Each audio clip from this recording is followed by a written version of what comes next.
Bonjour à toutes et à tous. Bienvenue pour cette conférence sur la valorisation des eaux non conventionnelles sur le stand de la TEP. Bienvenue sur la place de l'eau tout d'abord, puisque c'est la première place de l'eau faite sur le Salon des maires en partenariat avec la TEP. La TEP, donc, c'est le syndicat des acteurs du traitement de l'eau à la parcelle. C'est un syndicat filière qui rassemble tous les acteurs du traitement de l'eau, donc, qui partent de tous les maillons de la chaîne, on va dire des fabricants, les bureaux d'études, les poseurs et services pour maintenance de ces ouvrages-là. Donc j'ai l'honneur de représenter la TEP aujourd'hui en tant qu'administrateur et on va essayer de vous présenter des cas concrets en fait, de réalisation de nos entreprises adhérentes sur cette thématique particulière aujourd'hui. En propos introductif, je vais vous présenter l'eau en commun, l'eau en commune, puisqu'on a eu la restitution d'une étude qu'on a menée, enfin en tout cas d'un questionnaire qu'on a mené sur plus de 100 élus et plus de 1000 Français sur la gestion de l'eau, tout à l'heure en conférence de presse. Et c'est vrai que cette eau devient un élément central des politiques de collectivité territoriale, puisque c'est une ressource qui se fait aujourd'hui précieuse. Jusqu'à nos grands-parents ouvraient le robinet, il y avait de l'eau qui coulait, c'était normal. Aujourd'hui, on a des arrêtés sécheresse, donc l'eau coule toujours au robinet, mais pas toujours, puisque moi je suis un élu du Sud, et du Var plus précisément, et sur Fayence par exemple, un jour ils ont ouvert le robinet et puis il n'y avait plus d'eau. Dans le Nord, ils ont une pollution au PFAS, donc l'eau est toujours là dans le robinet, mais elle est contaminée, ils ne peuvent plus l'utiliser. Donc on se rend compte que c'est une ressource qui est très précieuse. Et ça, c'est un effet soit des pollutions, soit des changements climatiques. Nous, dans le Sud, c'est principalement le changement climatique qui nous impacte, avec des événements pluvieux toujours plus intenses et une sécheresse toujours plus récurrente. Les arrêtés sécheresse sont pris de plus en plus tôt, sont levés de plus en plus tard. Dans le Var, ça peut durer 7 mois, un arrêté sécheresse. Ce qui veut dire que les particuliers doivent faire attention, les collectivités ne peuvent plus arroser les végétaux. Donc voilà, il faut tout repenser, notre politique de gestion de l'eau. Et c'est une bonne... je trouve que ça tombe bien cette date, puisqu'on est sur la fin d'un mandat, un renouvellement en mars avec les élections municipales. Donc que ce soit une équipe qui continue ou une équipe qui va être renouvelée, l'eau doit être forcément au centre de la politique des mandats qui va être menée. Donc on va essayer de vous proposer quelques solutions avec ces cas concrets. Donc la valorisation des eaux non conventionnelles, c'est quoi? Je vais le définir par le contraire, mais ça ne fait pas trop. On connaît tous l'eau potable destinée à la consommation humaine. C'est celle qui, quand on ouvre le robinet, coule. Quand on tire la chasse, arrive. Et donc, du coup, les eaux conventionnelles, c'est tout le reste. Et c'est ce qui était invisibilisé jusqu'aux sécheresses de 2023. Et puis aujourd'hui, comme on se rend compte que l'eau potable, c'est compliqué à produire et que ce n'est pas un produit inépuisable, du coup, on se tourne vers les eaux non conventionnelles.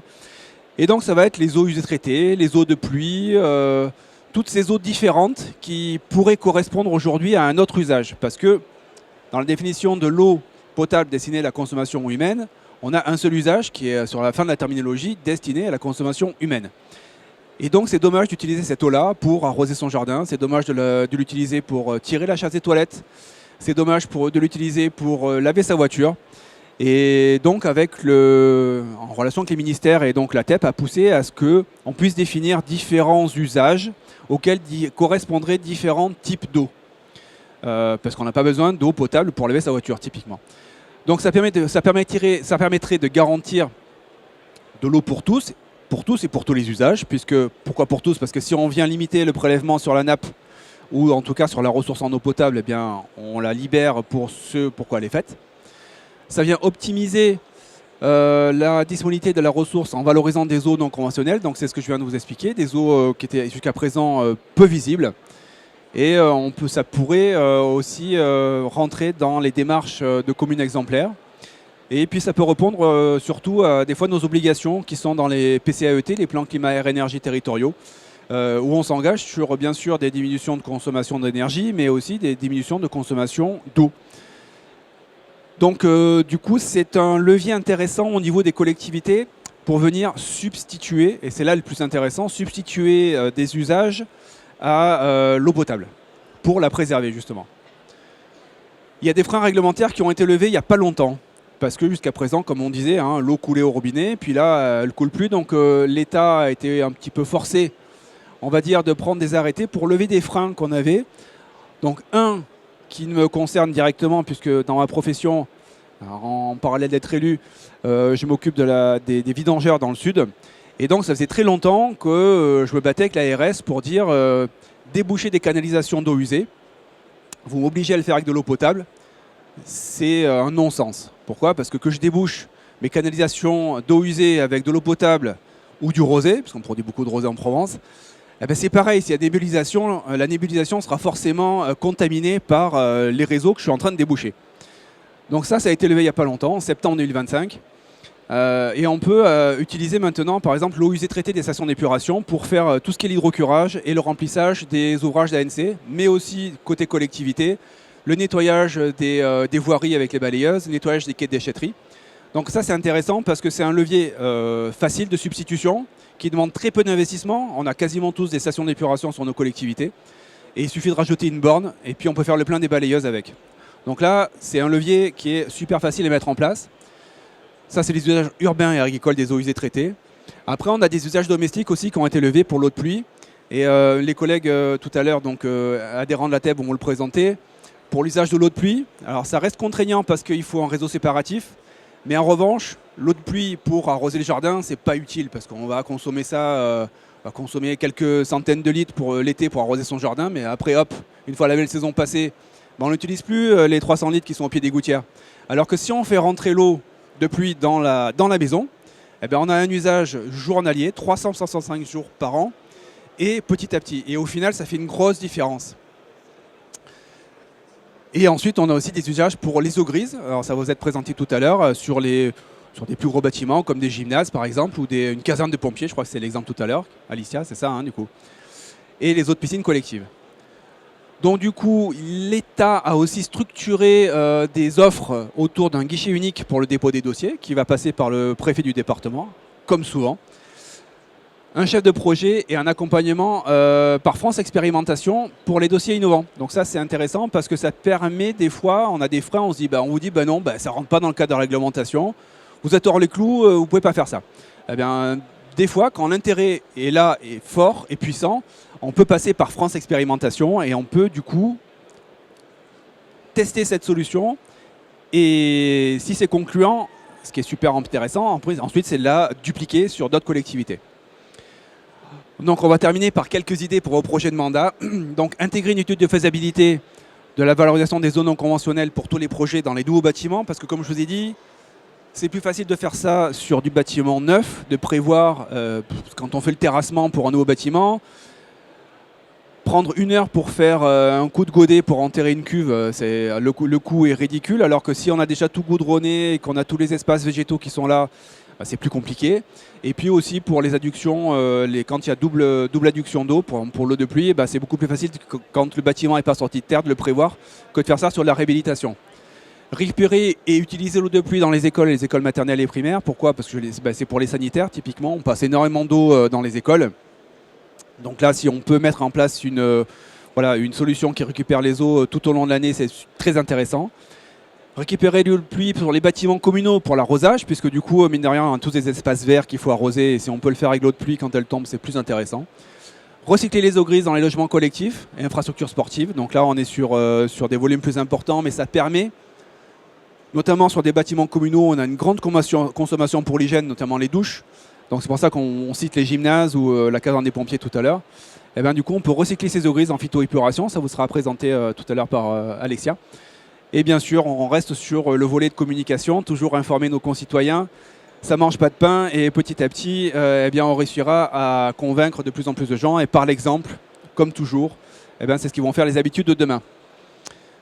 Donc tout ça, on vous le retrouvez sur les plaquettes de la TEP avec des petits flashcodes, QR codes à flashouiller qui vous renvoient sur des descriptions plus détaillées. Donc maintenant, je vais vous passer la parole aux adhérents de la TEP qui vont vous présenter des cas concrets. Et le premier qui s'y colle, c'est PUM. Voilà. Bonjour messieurs, dames. Donc moi je vais vous présenter un cas concret qui a été réalisé sur une commune qui est dans le Puy-de-Dôme, qui est la commune de Pérignal-et-Sarliève, qui est au sud de Clermont-Ferrand. La collectivité avait décidé de de créer donc un bâtiment multi-activité. Et puis les élus et son maire, qui est aussi vice-président à la métropole clermontoise en charge du développement durable ainsi que la transition écologique. Donc tout de suite on s'est dit, allez, il faut vraiment qu'on utilise ce toit, un toit qui fait 360 mètres carrés, parce que c'est un lieu de captage pour l'eau de pluie. C'est vrai qu'auparavant la pluie, on avait tendance plutôt à la mettre dans des tuyaux et l'envoyer très loin, c'était plutôt géré comme un déchet. Et donc c'est cette municipalité qui est très, très engagée au niveau de l'écologie. Tout de suite on a dit, allez, il faut qu'on fasse quelque chose. Et effectivement, donc on a enterré une cuve de 20 mètres cubes. Donc ça on l'a fait en 2019. Et donc effectivement, on avait beaucoup de plantations, des balconnières avec des végétaux, des massifs qu'on plantait. Et c'est vrai, jusqu'à présent, on utilisait de l'eau potable. Et on s'est dit, non, on ne va pas continuer comme ça. Il faut préserver la ressource en eau potable parce qu'on en aura besoin. On a eu l'année 2022-2023 qui a été très compliquée pour l'eau. Et donc, on a lancé ça. Et aujourd'hui, en gros, on évite de mettre de l'eau potable à peu près par an. On économise à peu près un peu plus de 100 mètres cubes d'eau. Ce qui fait une belle économie sur les factures. Et puis, effectivement, au niveau écologie, on est plutôt... Enfin, voilà, on se dit c'est pas mal. Et donc, la cuve est équipée d'une pompe immergée, automatique, avec des bouches d'arrosage. Donc ces bouches d'arrosage, elles permettent par déclenchement de déclencher la pompe. Donc voilà, donc ça couvre les besoins du service technique. Les services techniques ont des tonnes à eau qui leur permet effectivement de se balader dans la commune. Et depuis, on n'utilise quasiment plus d'eau potable. Et comme un bonheur n'arrive jamais seul, quand on a installé la cuve, on avait aussi un problème de nappe phréatique. Donc il a fallu rabattre la nappe pour installer la cuve. Et donc on a collé une dalle au fond et on a mis une dalle aussi en surface. Et puis là vous voyez, on avait la nappe et on s'est dit allez, on met quelques viroles et on a fait un petit puits perdu, ce qui permet de réajuster aussi le reste. Donc en fait aujourd'hui on n'utilise plus du tout d'eau potable pour servir et pour arroser donc les plantes de la commune. Voilà. Et on a fait également donc d'autres projets, on a fait une halle ouverte, bon on n'est pas là-dessus, mais aujourd'hui dès que nous avons des projets, le sujet de l'eau revient automatiquement et on se dit quels sont nos besoins, quelle est la surface qu'on a pour récupérer l'eau. Et à partir de là, on va refaire l'école aussi. Mais là, on va aller un peu plus loin dans la démarche puisque la réglementation a changé. Et là, on va faire aussi effectivement des alimentations au niveau des toilettes, au niveau des pissotières des enfants. On a à peu près 200 enfants dans l'école. Et c'est un projet qu'on va mener à bout et on est en cours. Et voilà. Donc il y a vraiment une volonté. Et on est plutôt content de nos résultats par rapport à ça. Voilà. Super, merci Argy. Merci. S'il y a des questions, je peux les prendre à la volée, sinon on laisse décanter. Ah, voilà. Oui. Combien vous a coûté ce projet? Alors, combien ça a coûté ce projet? Disons que... Alors, c'était dans l'ensemble du projet. Donc, vous voulez savoir le projet, la halle et tout, enfin, la cuve. La cuve, ça a été à peu près un investissement de entre 20 et 25 000 euros. Je ne sais pas précisément, mais c'est ça, pas plus. C'était compris dans le projet global, puisqu'on l'avait étudié dès le départ. Mais voilà. Mais je pense que voilà, on a tablé sur un amortissement à peu près de 10-12 ans. Voilà. Je pense qu'on aura... Et puis effectivement, en se disant, voilà, on n'utilise plus d'eau potable aujourd'hui pour arroser. Et d'ailleurs, la commune a été classée. On a eu un village fleuri, donc on a eu une distinction par le département et la région. Voilà.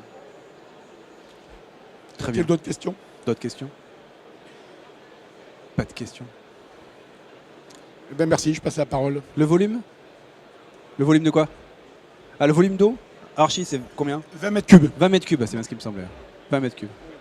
Oui, la cuve. Ah, je sais pas.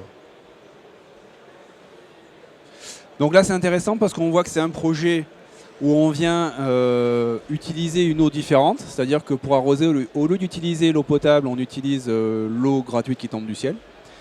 Mais dans les eaux non conventionnelles, on peut aussi donner plusieurs cycles à l'eau. Je crois que c'est ce que Marc va nous présenter. Non. C'est ce que Alex va nous présenter. Alors Alexia. Ok. Mais on verra aussi qu'on peut, donc cette idée de substituer l'eau potable, soit on prend une autre eau, l'eau de pluie, soit on donne plusieurs cycles à l'eau potable sur un bâtiment. Je passe la parole à Marc, Société Recutech. Merci. Alors l'exemple que je vais vous présenter à la fin concernera pas plusieurs cycles d'eau dans le même bâtiment par exemple, mais sur la préservation de la ressource en eau potable sur un arrosage de stade de foot. Mais avant de vous parler de ça, je vais vous parler de Recutech, qui est la société qui m'emploie. Qui m'emploie. Donc moi je suis le directeur développement innovation chez Recutech. Société familiale, à peu près 300 personnes, 5 sites de production en Europe principalement, en Allemagne, en France et en Espagne. On fait des cuves en polyéthylène de 50 à 6 mètres cubes, 50 litres à 6 mètres cubes pour tout usage. Récupération de pluie, on le verra tout à l'heure, assainissement. La particularité du process qu'on utilise, c'est qu'on peut aujourd'hui incorporer dans nos produits 80% de matières plastiques recyclées, c'est-à-dire issues de déchets plastiques récupérés et réintégrés dans des cuves, typiquement des bidons d'huile qui vont être transformés en cuves, qui auront une durée de vie longue comparée à du consommable. Un bidon d'antigel pour une voiture, vous le prenez, vous le videz, ça dure le cycle, c'est quelques heures, ça devient un déchet et nous on incorpore ces déchets-là dans nos produits à hauteur de 80%. Donc voici les sites. Je vais me focaliser sur le site français qui est basé en Alsace. Site relativement récent puisqu'il date de 2021, inauguration 2021. 11 millions d'investissements, 8 millions sur les bâtiments, 3 millions sur les machines. On a 100 personnes qui travaillent sur place. On transforme 3500 tonnes de polyéthylène haute densité. Donc le PEHD, c'est polyéthylène haute densité, dont 80% issus de déchets plastiques qui sont recyclés. Donc vous voyez en bas à gauche, l'image du site avec les zones de stockage. Donc on fait des cuves, ce qui prend beaucoup de place, beaucoup de volume. On a plus de stockage que de bâtiments de fabrication. Sur notre domaine d'application, on a un petit schéma où en fait on regarde tout autour de la maison tout ce qu'on peut fournir comme solution de gestion des eaux. Donc on a de l'assainissement, ce qui passe des toilettes, ce qui sort de votre maison en termes d'eau usée, ce qu'on appelle domestique brut, peut être traité par des systèmes d'assainissement individuel ou assainissement autonome ou non collectif. On fait aussi du stockage, récupération et valorisation des eaux de pluie en stockage aérien ou en stockage enterré. On a une activité historique en haut à droite, mais pour le marché français, depuis quelques années, c'est plus trop le sujet, mais on fait du stockage de cuve à fuel. On fait des cuves à fuel pour le stockage de fuel domestique, qui peuvent être utilisés aussi pour le stockage d'huile aujourd'hui, d'antigel, produits chimiques divers. Mais notre cœur de métier, c'est vraiment l'assainissement. Et dans l'assainissement, on a une gamme de produits qui va de ce qu'on appelle la filière traditionnelle, donc ce que vous connaissez peut-être en termes de fosses septiques, jusqu'aux produits les plus innovants, les plus compacts, ce qu'on appelle filière innovante, compacte ou agréée, qui couvrent ce qu'on appelle des microstations, alors culture fixée, culture libre, filtre compact. Pour vous schématiser, en fait, c'est des stations d'épuration collective, c'est les mêmes process qui sont miniaturisés pour qu'elles puissent être installées à l'échelle d'un bâtiment. Donc voilà à quoi ressemblent les produits. Donc on peut traiter, alors la fosse septique, c'est du volume en fait, c'est uniquement de la décantation, jusqu'à 60 mètres cubes. En termes de traitement microstation, on va de 5 personnes, donc EH c'est équivalent habitant. Donc c'est pour traiter les eaux usées brutes de 5 jusqu'à 500 personnes pour le plus grand. Donc on fait aussi ce qu'on appelle du semi-collectif, toujours dans un esprit de gestion décentralisée des eaux et de ne pas venir raccorder au tout à l'égout les rejets d'un bâtiment.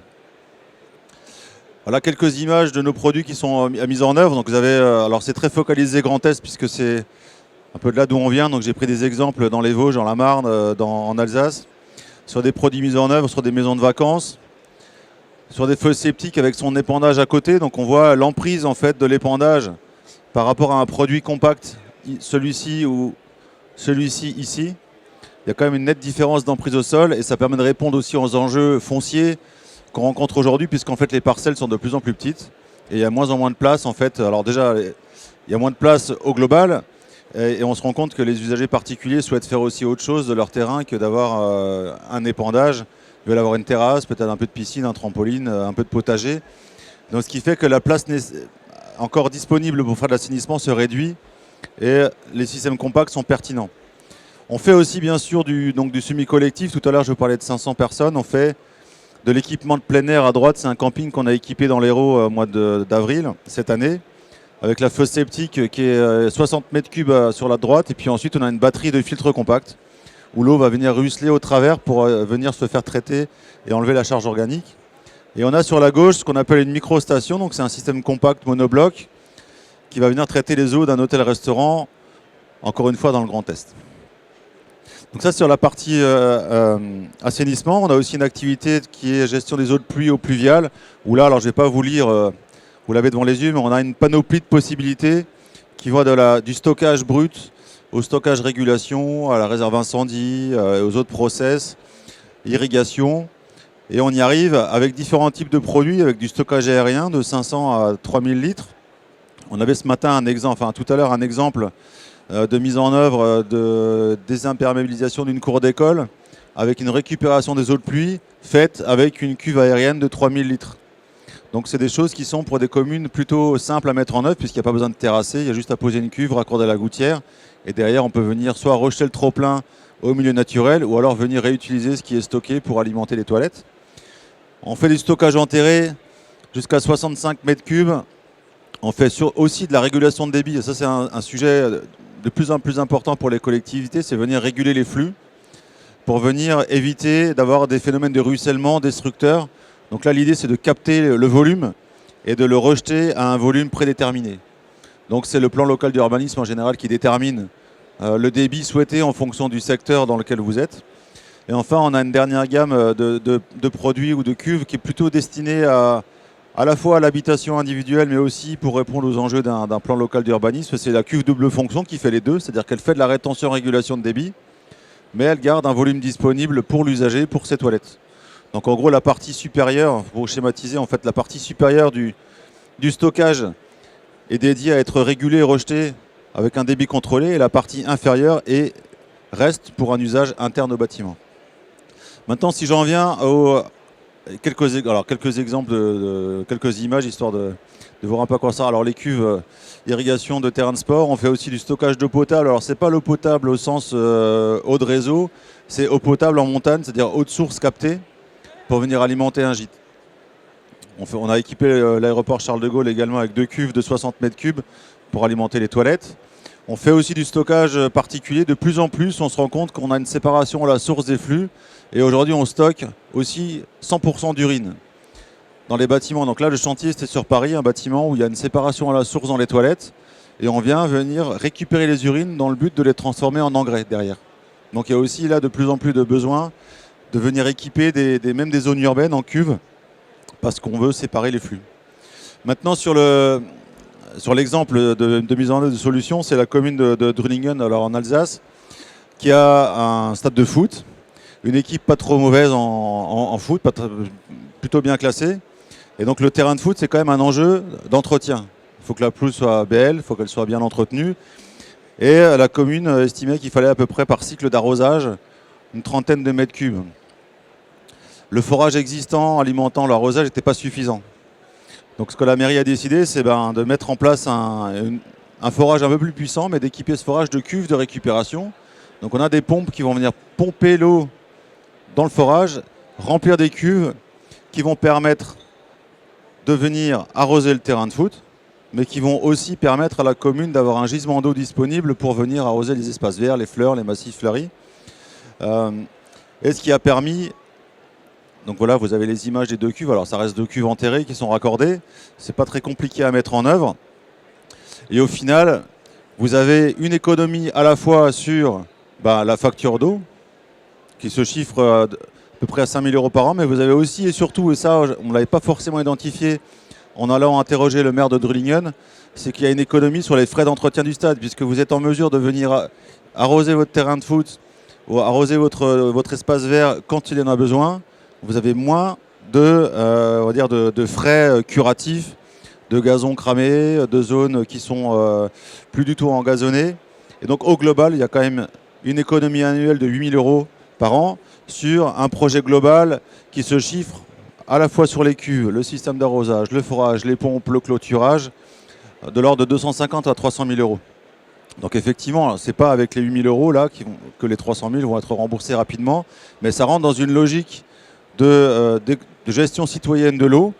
Et pour preuve, la commune de Drulingen a décidé de poursuivre en fait, son engagement de gestion d'eau vertueuse en mettant maintenant en œuvre des rues pavées, mais avec des pavés drainants. Donc vous avez vu, là je travaille pour une société qui fait des cuves, mais il y a plein de solutions qui s'offrent aux collectivités pour venir gérer les eaux. Ça peut être du stockage, ça peut être des pavés drainants, ça peut être des noues végétalisées. L'idée, c'est vraiment de venir offrir le plus d'espace possible à l'infiltration et à redonner à l'eau le cycle le plus court possible pour préserver la ressource globale. Donc voilà, Jacques, je te regarde, j'en ai terminé pour moi. Je pense que la présentation suivante est très entendue. Alicia, attention. Super. Merci Marc. Pareil, si vous avez des questions là tout de suite, on peut les prendre à la volée. Marc vous a présenté beaucoup de solutions techniques. On voit que les solutions sont là, elles existent, elles sont à la disposition des collectivités. Après, quand on regarde les coûts d'investissement, effectivement, on n'est pas sur des ROI faramineux, mais je ne sais pas si en tant que collectivité, on est là pour avoir des retours sur investissement, plus qu'une gestion patrimoniale et un bon père de famille, comme on dit, de la ressource en eau. Donc je pense que c'est tout un tas de petites actions comme ça qui vont faire que demain, on continuera à avoir de l'eau au robinet. S'il n'y a pas de questions, je vais passer la parole à Alicia, qui elle, donc là, on était jusqu'à présent sur les substitutions par l'eau de pluie à l'usage de l'eau potable. Et donc là, on est sur un bel exemple de plusieurs cycles d'eau sur un bâtiment. À toi, Alicia. Merci. Donc bonjour à tous. Je suis Alicia Adrovic, responsable du développement Skywater chez Soprema. Alors, je vais vous présenter rapidement l'entreprise. Donc, c'est une société familiale qui est strasbourgeoise, mais qui rayonne à l'international depuis 1908. Et on est connu pour notre étanchéité, Mammouth, qui est aussi l'emblème de notre société. Juste rapidement, comme je l'ai dit, on est partout, on est présent partout dans le monde. On a plus de 5 milliards de chiffres d'affaires et on est plus de 12 000 collaborateurs.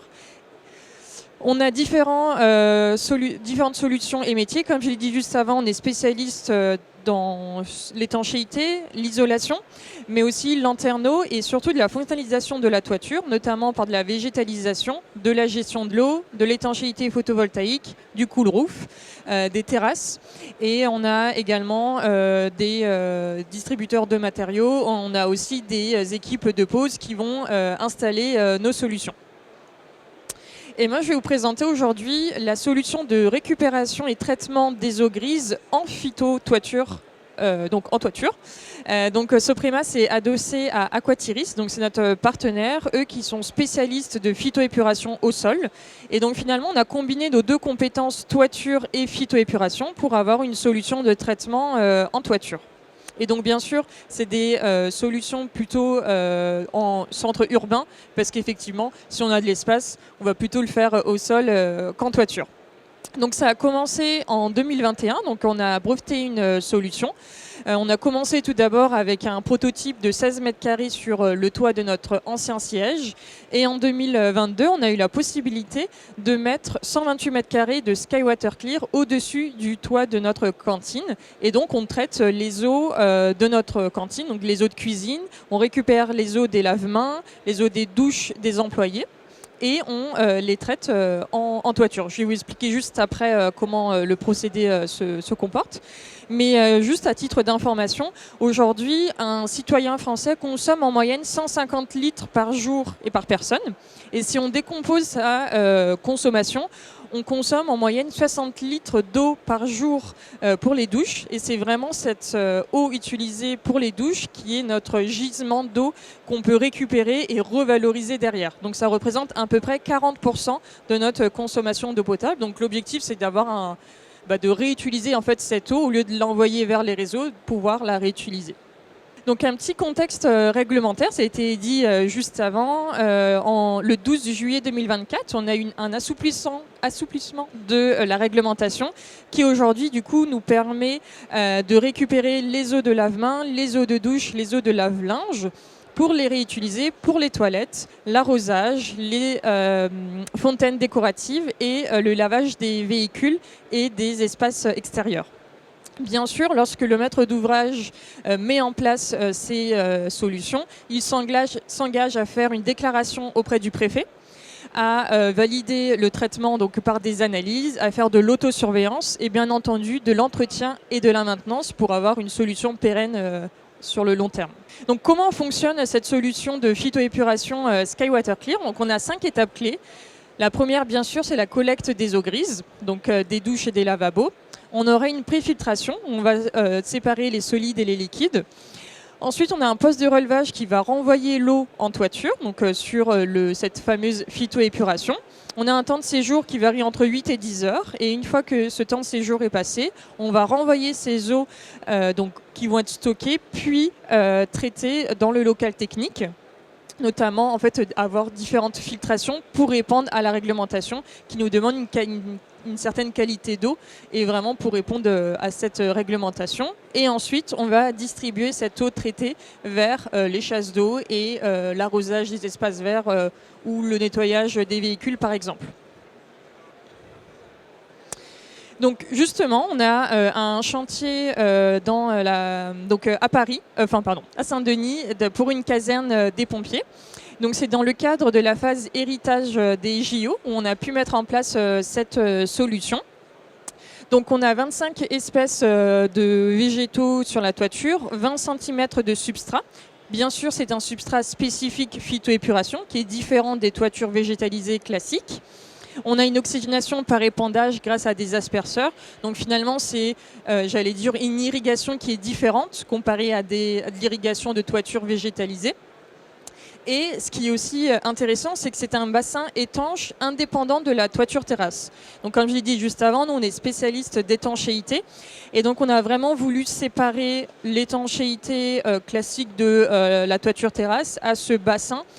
Déjà, si demain on veut enlever la phytoépuration, pour éviter d'avoir des fuites, etc. Donc on les a vraiment séparés.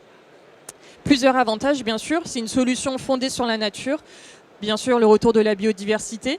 On a une économie d'eau potable et on valorise les eaux du bâtiment.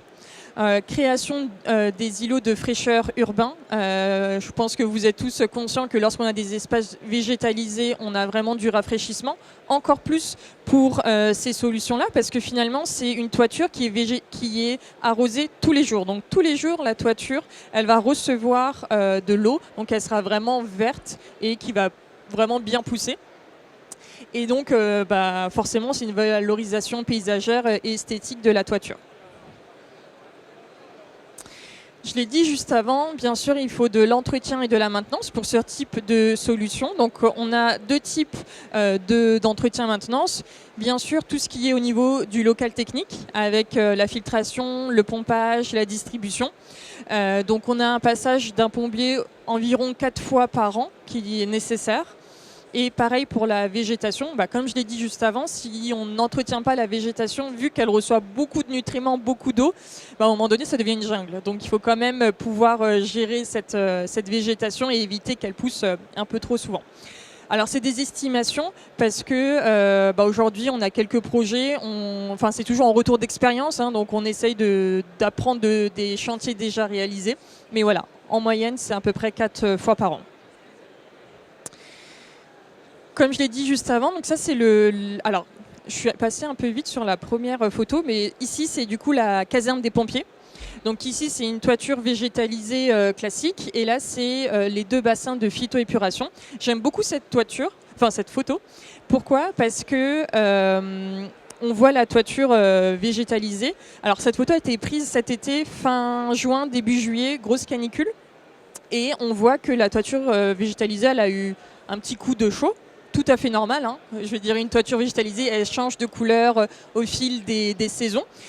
Mais à côté, on a une toiture qui est toute verte. Ça revient à ce que j'ai dit juste avant. Tous les jours, elle reçoit de l'eau, que ce soit en période de sécheresse ou pas.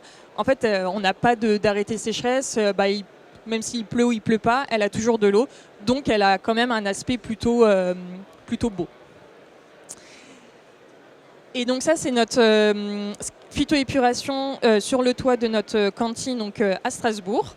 Et on a un autre projet, un autre chantier réalisé, c'est à Paris dans le 13e, une résidence étudiante où là on récupère les eaux de douche, les eaux de laverie, et on va arroser un mur végétalisé avec cette eau traitée. Donc aujourd'hui, on a 3 démonstrateurs mis en place. On est aussi lauréat d'un appel à projet Innovo qui est financé par l'ADEME dans le cadre de France 2030.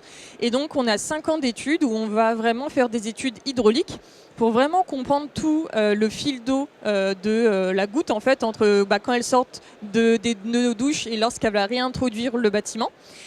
Bien sûr, on va aussi s'intéresser à la qualité d'eau, mais on a aussi un volet sociologique où on va faire des études sociologiques sur l'acceptation de cette solution. Parce que, bien sûr, comment est-ce que les usagers vont vivre avec cette solution? Est-ce que c'est acceptable? Est-ce que on va éviter peut-être d'avoir de l'eau de javel tous les jours dans nos douches? Voilà. Enfin, c'est, je pense, hyper intéressant d'étudier comment est-ce que l'acceptabilité de ce genre de solution est faite, en fait, parce que c'est quand même des solutions innovantes. Et donc, aujourd'hui, on recherche également un 4e projet pour pouvoir mettre en place cette solution dans le cadre de notre projet Innovo. Donc si vous avez des questions, des projets potentiels, bien sûr, quel type de bâtiment on recherche, ça va être, en fait, il faut qu'on produise des eaux grises. Donc ça va être par exemple des résidences, ça va être des hôtels, ça va être des gymnases, des piscines, enfin là où on a vraiment beaucoup de production d'eau grise pour pouvoir les traiter et après les réintroduire dans le bâtiment ou arroser les espaces verts. Donc voilà pour moi, merci. Super, merci Alicia, merci beaucoup. Si vous avez des questions... Ah oui, voilà, une question. Bonjour, merci, c'était super intéressant. Par contre, j'ai une question par rapport à la mise en place du projet en fait, parce que qui dit utilisation d'eau, de douche, de lavabo, etc., dit forcément côté bactériologique. Est-ce que la toiture filtrante permet de traiter le côté bactériologique, etc., où vous n'avez pas eu de recrudescence de pathogènes dans les... Dans le local technique, en post-traitement, ouais. On a une filière de traitement qui va traiter cette... Il n'y a pas tout qui se passe en... Ouais. Okay, c'est de l'UV, du chlore, du... Ça va être du chlore. Ok, ça marche. Ok, super, merci. Parce qu'effectivement, comme la qualité d'eau elle est assez poussée et la phyto ne permet pas de répondre à cette qualité. Oui, on se rend compte que les niveaux de qualité d'eau qui sont demandés par les décrets, des fois, sont hyper élevés. Et souvent, la seule solution, c'est la chloration. C'est un peu dommage des fois, parce que des fois, on nous demande de chlorer de l'eau qui va être injectée dans les toilettes. Donc voilà, là, on est un petit peu sur de l'aberration, mais on espère que ça va se décanter et qu'à force de voir des solutions se développer, on va peut-être assouplir un petit peu.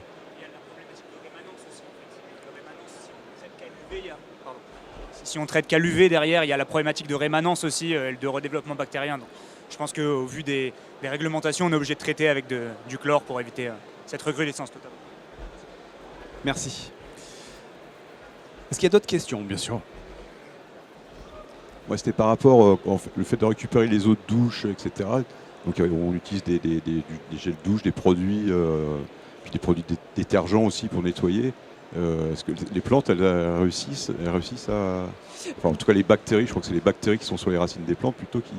Est-ce qu'elles réussissent à traiter ces produits-là? Oui, alors en fait, déjà, il y a une préfiltration qui est réalisée en amont.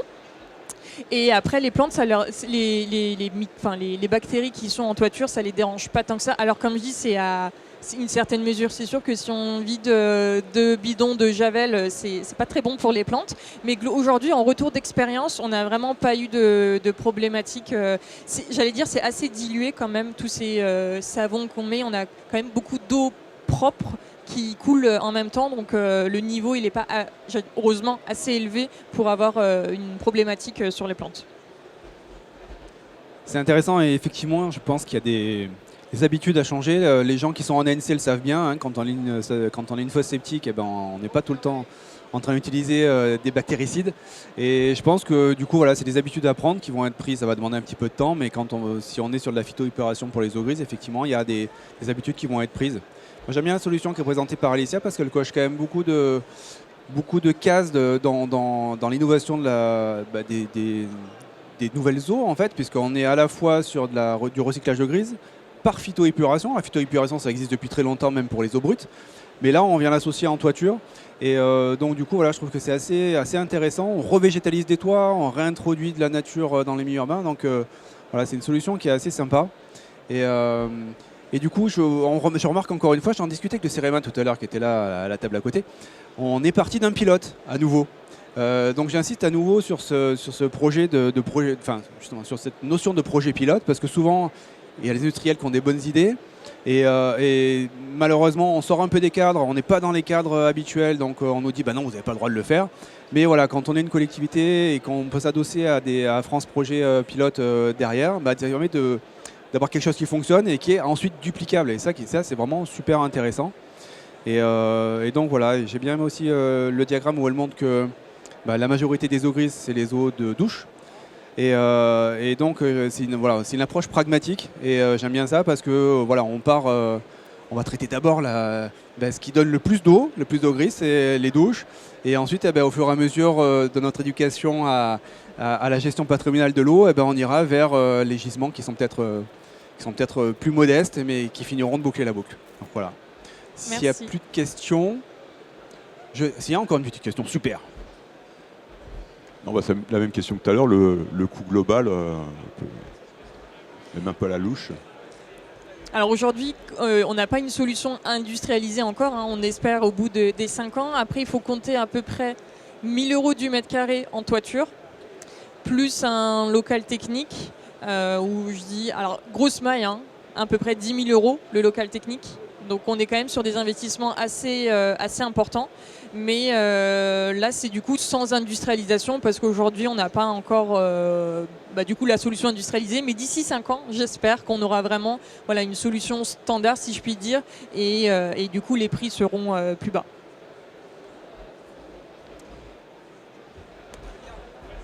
Vous avez parlé d'un substrat particulier, c'est quoi ? Alors, je ne suis pas experte en substrat, mais c'est notamment ce rapport entre matière organique qui change d'une toiture végétalisée classique. Pourquoi ? Parce que tous les jours, on lui apporte de l'eau. Donc, on a quand même une eau, si je puis dire, stagnante, pas stagnante, mais dans le sens, il y a quand même ces bactéries qui doivent se développer. Et donc, c'est assez différent de la toiture. Mais si besoin, je peux vous donner plus d'infos. La toiture végétalisée, le substrat va être destiné principalement à faire croître la plante. Quand on est en phytoépuration, il y a une partie du substrat au-dessus qui va être destinée à la croissance de la plante, mais en dessous, ensuite, on a d'autres couches qui sont destinées à l'épuration justement et à la filtration, avec différentes granulométries en descendante. Donc on a un écoulement à la fois vertical et ensuite horizontal qui va être bien défini. Et donc ça, il y a une vraie technicité pour avoir de la phytoépuration en plus du substrat qui fait pousser la plante. Donc voilà pourquoi. Merci à tous, merci beaucoup de votre écoute et de votre attention. Merci.